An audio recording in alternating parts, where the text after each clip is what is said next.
Just another fishing day. I got a helicopter flying over.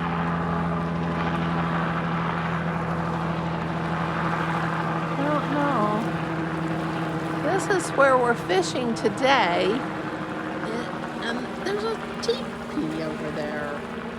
If you look close, this is where we're fishing today. Some chairs. Very beautiful.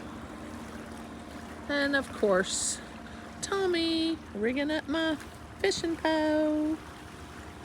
Because he's such a good man. What? You didn't like that?